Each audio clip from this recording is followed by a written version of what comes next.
Steffi, are you okay? Are you okay? Are you okay, Stephanie? Where is Stephanie White? I see everybody running to do damage control for you. You got Caitlin Clark and Sophie Cunningham at the podium. Now we have Kelsey Mitchell and Aliyah Boston speaking at practice. From what I remember, Stephanie White always speaks at practice. Has this lady gone into hiding? Is she hiding from the media now? Are you hiding from the fans because it was thousands of them booing you? Newsflash. There's nothing Kelsey Mitchell can say. There's nothing Aliyah Boston can say. Aliyah Boston looked straight into the cameras and didn't hold back. The words were sharp, the tone was icy, and the message was clear. She's done with the fans' behavior. After witnessing her coach get ruthlessly booed on her own home floor, Boston finally snapped. She called the fans annoying and disrespectful, effectively drawing a line in the sand. But in doing so, she might have just ignited a war with the very people who fill the seats for Caitlin Clark.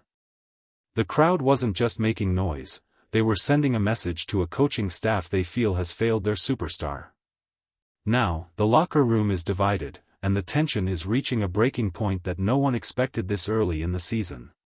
Aliyah, you said there's no reason that should ever happen. Yes, there is a reason it should happen, and the reason happened, which is why she was booed. She has not stood up for the players. She didn't stand up for Caitlin Clark when Alyssa Thomas put her fist on Caitlin Clark's throat. She did not stand up for Sophie Cunningham while Dejanay Carrington gave her a clothesline that sent her into the galaxy. I mean, it's ridiculous. So that is why Stephanie White was booed, and it was earned and deserved. Take it how you want.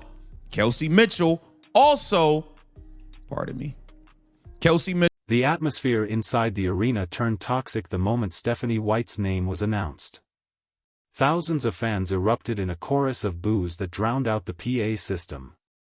It wasn't a few hecklers. It was a collective roar of frustration from a fan base that feels Caitlin Clark is being left out to dry.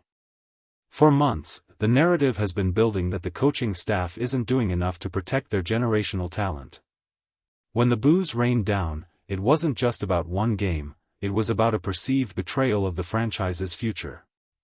The fans are fed up, and they decided to make sure the leadership felt every bit of that anger during the introductions. It kind of threw me for a loop too. I told her to her face, I said, Coach, this is for you. In terms of just a sense of confidence, a sense of awareness of that you're not alone.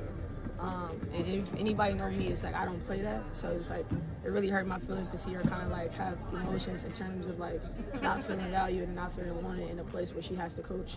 At the end of the day, this is her job, and so she has to show too. And I think that people don't really recognize that. And I think that it's our job to remind her. It's our cultures. It's our culture, and I think we have to remind her that our culture is not going to let her fall to the wayside. And so I hope she knows that. Now, look, I feel that. Look, y'all got to. Aliyah Boston didn't take the criticism of her coach lightly. At a recent practice, she stepped to the podium with a clear agenda to shut down the negativity. She stated plainly that there is no reason for a coach to be booed on their home floor, especially when the team is working so hard to win. Boston described the experience as really annoying and completely disrespectful to the culture they are trying to build. By choosing to defend Stephanie White so aggressively, she has effectively positioned herself against the fans who feel Clark is being marginalized. It's a bold move that some are calling a betrayal of the teammate who brought all this new attention to the league. What y'all got to do in the locker room, whatever.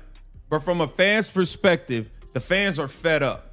The fans are fed up with her, Kelsey. Sorry, not sorry. The fans have had enough. They are tired of Stephanie White not standing up for the players. I see why you feel so strongly about it. You're her favorite. She'll let you run around and just shoot a million times if you want to. Not to come at you, but I get why you'd be in favor of Stephanie White. I mean, she pretty much tried to hand the team to you. But this is not going to change anything. Stephanie White is hiding. I've been looking for the Stephanie White. But why are the fans so angry in the first place?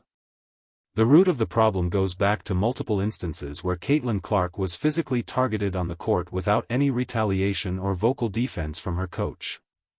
Fans haven't forgotten the moment Alyssa Thomas seemingly put a hand toward Clark's throat, or the various hard fouls that have gone unaddressed. To the spectator, Stephanie White has been a silent bystander while her star player gets battered.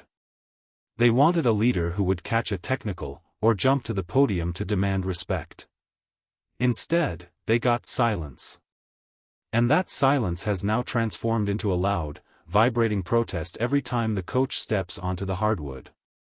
By the way, you all pay too much attention to social media.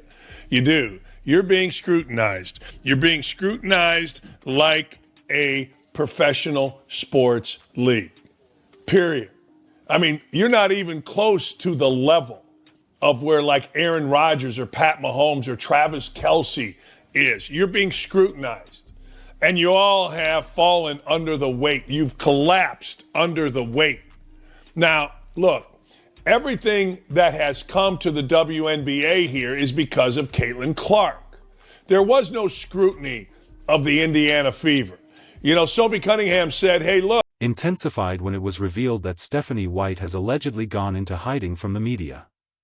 While the players are being sent out to answer the tough questions and do damage control, the head coach has been conspicuously absent from recent press availabilities. Critics are asking where the leadership is when the heat gets turned up. It's one thing to have a bad game, but it's another to let your players take the bullets for your coaching decisions. Sending Aliyah Boston and Kelsey Mitchell out to defend the boos feels like a calculated move to use the players as a shield against a frustrated public that just wants answers. With Caitlin Clark, you're under the microphone. Nobody else matters. Nobody. I'm picking up what you putting down, Dan. I'm picking up what you putting down. Zip. Zero. But you're so worried about the online community. You're so worried about sharing, well, we're human beings. No. You wanted the attention. You wanted to be a big girl league. You wanted to put yourself on the same level of other professional basketball, football, baseball, hockey, whatever leagues across the country. So you are now because of one woman, Caitlin Clark, and her popularity coming out of Iowa. Kelsey Mitchell joined Boston in the defense, echoing the sentiment that the coaching staff deserves more grace. Mitchell revealed that she spoke to White privately to let her know she wasn't alone in this fight. She emphasized that the fans don't understand the internal culture or the work being put in behind the scenes. However, many fans feel Mitchell's perspective is skewed because she's seen as a favorite who gets a green light to play her game. The disconnect between the players' loyalty to their coach and the fans' loyalty to Caitlin Clark is creating a massive rift. It's a PR nightmare that is threatening to overshadow the actual basketball being played on the court. They dropped the ball. When Kathy, it was a fireable offense in Caitlin Clark's rookie year for Kathy to come out and say, oh, we weren't prepared for this. You didn't see this coming? You know, the big sexy Cheryl Reeves comes out immediately as the Olympic coach. It's not about one player. A shot at Caitlin Clark. The players that played with Dejounte Carrington in Caitlin Clark's first year, after she elbowed her from behind, or Kennedy Carter, after he elbowed her from behind, cheered. That's what you have. The betrayal narrative is gaining steam because fans feel the veterans are protecting a system that doesn't prioritize Clark's unique gravity. When Boston calls the fans annoying, she's talking to the people who bought jerseys and tickets specifically to see the rookie sensation. There is a feeling that the established players are clashing with the new era of fans that Clark brought with her from Iowa. This isn't just about basketball anymore. It's a culture war within the WNBA. The veterans want the old respect, while the new fans want a revolution. By snapping at the crowd, Boston may have accidentally made herself a villain in the eyes of the Clark faithful. Because of Caitlin Clark, you're a major league, and you can't handle it. That's the problem. Y'all wanted everything, except y'all can't seem to handle what comes with the superstar like Caitlin Clark. Stephanie White is out hiding like Osama bin Laden somewhere. She's hiding. The lady is hiding. This is crazy. She got to get it together, man. Stop sending people to do damage control. Y'all just sent Aliyah Boston and Kelsey Mitchell to do damage control for Stephanie White, and it's not going to work. I think the fans are going to boo her ass again tomorrow. What says you? Get down in the comments. Let me know what you think. This Keep the Vision. Make sure you like, comment. The physical toll on the players is also a major talking point. Fans pointed to the moment Deanna Carrington delivered what looked like a clothesline to Sophie Cunningham. Where was the fire from the bench? Where was the coach standing up for her squad? The lack of a strong response in those moments has convinced the fan base that the current leadership is too soft for the modern, high-stakes version of the league. They see a team that is talented but lacks the enforcer mentality needed to protect a star like Clark. The boos are a demand for toughness, a demand for a coach who will fight as hard for the players as the fans do. Dan Dakich weighed in on the controversy, offering a brutal reality check for the entire league. He argued that the WNBA wanted to be treated like a major league, and now they are finally getting the scrutiny that comes with it. He pointed out that players like Aaron Rodgers or Patrick Mahomes deal with this level of pressure every single day without complaining about the online community. According to Dakich, the league has collapsed under the weight of the attention Caitlin Clark brought. They wanted the money and the fame, but they weren't prepared for the criticism that follows every move. Now they are crying foul when the public holds them accountable. The scrutiny is unlike anything the WNBA has ever seen, and it's all because of one person. Before Caitlin Clark arrived, the Indiana Fever could fly under the radar even during losing seasons. Now, every substitution, every play call, and every post-game comment is analyzed by millions. The players are finding out that being a big girl league means facing big girl consequences. You can't have the sold-out arenas and the record-breaking TV ratings without the passionate, sometimes angry, fan base that drives those numbers. The fans feel they have a stake in the team now, and they aren't going to sit quietly while they feel their investment is being wasted. There is a growing sentiment that the league itself failed to prepare for this explosion in popularity. From the commissioner down to the individual coaches, everyone seems to be playing catch-up. Kathy Engelbert even admitted they weren't fully ready for the Caitlin Clark effect. This lack of preparation has led to a series of unforced errors, including the controversial Olympic roster decisions and the public comments from other coaches like Cheryl Reeve.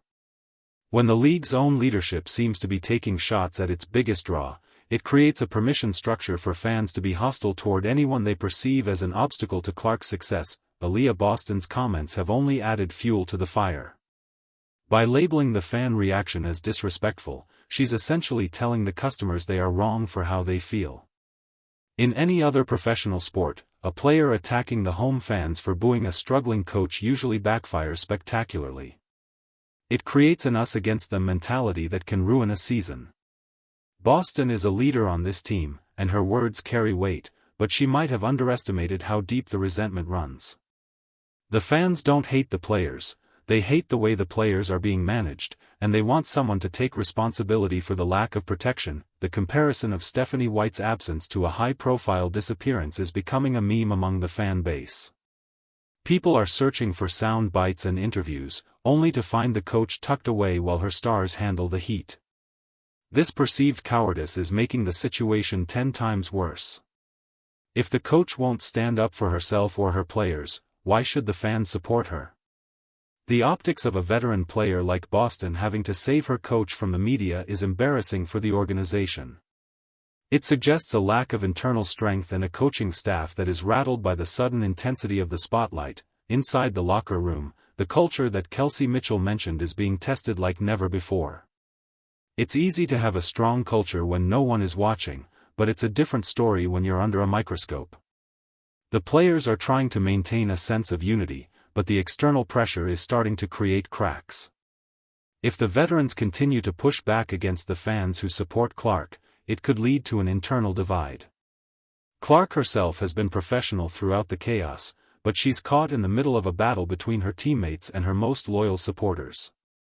It's a tightrope walk that no rookie should have to navigate. The physical nature of the game has become a flashpoint for the fans' anger. They see the hits Clark takes as a sign of disrespect from the rest of the league, and they see the Fever's lack of response as a betrayal from within. Every time a player from an opposing team gets away with a hard foul, the fans look to the Fever bench for a reaction. When they see nothing but blank stares, the frustration boils over. This isn't just about one coach, it's about a franchise that seems unsure of how to handle a superstar. The boos are a desperate plea for the team to show some backbone and defend their own. The narrative that the veterans are jealous of Clark is also being whispered in the corridors of sports media. While there is no direct evidence of this, the defensive posture of players like Aliyah Boston only makes those rumors grow. When a teammate snaps at fans for wanting better for the star player, it looks suspicious to the outside world. It creates a vibe that the established stars are more interested in protecting their status and their coach than in seeing the team evolve around its new centerpiece. This perception is dangerous and could lead to a permanent loss of trust between the team and its new fan base. The WNBA is currently in a transition period where the old rules of engagement no longer apply. You can't just be happy to be here anymore. The fans are demanding excellence and accountability. They are bringing the same energy to the WNBA that they bring to the NBA or the NFL. In those leagues, if a coach is failing to protect the franchise quarterback, they get roasted in the media and booed in the stadium. The Fever players and staff seem shocked by this, but it's simply the reality of being a major professional sports team in 2024. The days of playing in front of polite, quiet crowds are officially over. Stephanie White needs to realize that sending her players to do her dirty work is a losing strategy. The fans aren't going to stop booing just because Aliyah Boston told them it was annoying. If anything, it will only make the next home game even more hostile. The only way to stop the bleeding is for the coaching staff to show some fire on the sidelines. They need to stand up to the refs, stand up to the opponents, and show the fans that they are willing to go to war for Caitlin Clark. Until that happens, the disconnect will continue to grow, and the boos will only get louder and more frequent. The hiding narrative is particularly damaging because it suggests a lack of accountability at the top. If the head coach isn't willing to face the music after a controversial game, it sends a message of weakness to the entire roster. It's no wonder the players feel they have to step up and speak out, but they are being put in an impossible position. Aliyah Boston shouldn't have to defend a coach's character to the fans. The coach should be doing that through her actions and her words. The current dynamic is unsustainable and is putting far too much pressure on the young stars of the team. As the season progresses, the eyes of the world remain fixed on Indiana. Every move is a headline. Every comment is a tweet. The snapping incident with Aliyah Boston is just the latest chapter in a season that has been defined by turmoil and transition. The fans are waiting to see if the team will finally embrace the Clark era, or if they will continue to fight against the tide. The betrayal they feel isn't just about a few missed calls. It's about a perceived lack of appreciation for the moment they are in. They want the Fever to be great, but they feel the current path is leading to a dead end. The next few games will be a massive test for the organization. If the boos continue, will the players continue to lash out at the fans, or will they find a way to bridge the gap and bring everyone back onto the same page? The tension is palpable, and the stakes couldn't be higher. The WNBA has a golden opportunity with the attention it's receiving, but it's also a double-edged sword. If they can't handle the internal drama and the external pressure, they risk blowing the biggest chance the league has ever had to become a mainstream powerhouse. All eyes are on the Fever to see what happens next. In the end, Aliyah Boston's outburst may be remembered as the moment the team officially lost the fan base, or it could be the wake-up call the organization needed. Regardless, the message has been sent. The fans are not going to be silent, and they are not going to accept anything less than total commitment to their star. The coach can't hide forever, and the players can't keep acting as human shields. The truth is coming out, and it's uglier than anyone expected. The drama in Indiana is just getting started, and the fallout from this betrayal will be felt for a long time to come. The real question is whether the team can survive this level of scrutiny without imploding. With veterans lashing out and coaches staying silent, the leadership void is massive. Caitlin Clark is the engine driving the train, but the rest of the crew seems to be trying to pull the brakes. If they don't get aligned soon, this historic season could end in a disaster that no one saw coming. The fans have made their voices heard, and now it's up to the Fever to decide if they are going to listen, or if they are going to keep fighting the very people who made them the most talked about team in the world.